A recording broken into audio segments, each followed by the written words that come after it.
Hello అండి, అందరికీ నమస్తే. Welcome back to our channel. Guru Purnima అనేది ఈసారి గురువారం వచ్చిందండి. చాలా విశేషమైన రోజు అన్నమాట.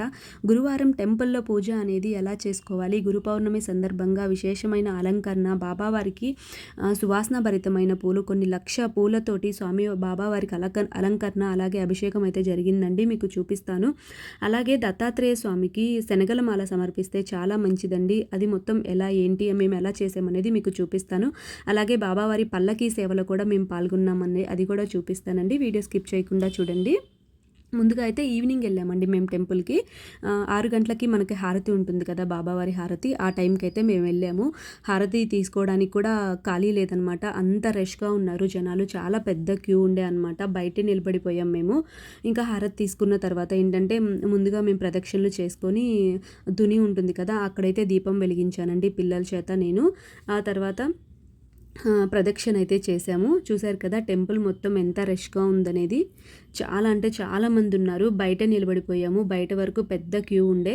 ఇలా ఉన్నారని చెప్పేసి వీళ్ళందరూ కొంచెం క్యూ అయిపోయే వరకు నేను శనగల మాల ఇంటి దగ్గర అయితే గుచ్చుకోవడం మర్చిపోయానండి. అందుకని చెప్పి టెంపుల్లోకే వచ్చి జనాలందరూ వెళ్ళిపోయేలోపు మనం గుచ్చేసుకోవచ్చు అని చెప్పి ఇలా శనగలు, పచ్చి శనగలండి, నానబెట్టుకొని తెల్లదారానికి పసుపు పూసేసి, శనగలకు కూడా కొంచెం పసుపు వేసి నానబెట్టాలి మనం నానబెట్టేటప్పుడు.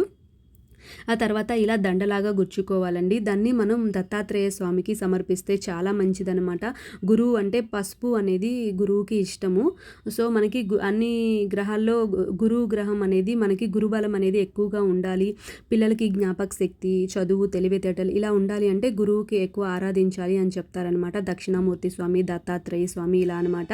అందుకని అంటే గురు పౌర్ణమికి ఎవరైనా తెలియని వాళ్ళు, సమర్పించని వాళ్ళు ఏంటంటే ఎప్పుడైనా గురువారం కానీ పౌర్ణమి రోజు అలా మీ పిల్లల చేత దత్తాత్రేయ స్వామికి శనగల మాల వేయించండి, చాలా మంచిది.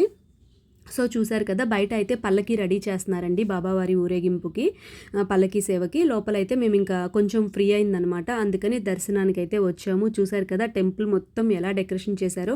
ఇంకా మధ్యాహ్నం అయితే అండి స్వామి బాబావారి విగ్రహానికి హాఫ్ వర్క్ అయితే ఎంత పెద్ద రాసులాగా పోసారండి పువ్వులు, చాలా రకాల పువ్వులు. ఇప్పుడైతే మళ్ళీ తీసి కొన్ని ఫ్రెష్గా మళ్ళీ తీసుకొచ్చి పెట్టారనమాట. అవి మొత్తం తీసేశారు. చాలా అంటే చాలా బాగుండే, చాలా ఫ్రెష్ ఫ్లవర్స్, లీవ్స్తో చాలా బాగా డెకరేషన్ చేశారు. అన్ని సువాసన భరితమైన పూలు. ఒకసారి మీరు చూడొచ్చు అనమాట. బాబావారి మొత్తం కింద పాదాల దగ్గర నుంచి విగ్రహం వరకు ఎంత బాగుందో. ఇదంతా నైట్ డెకరేషన్ అండి.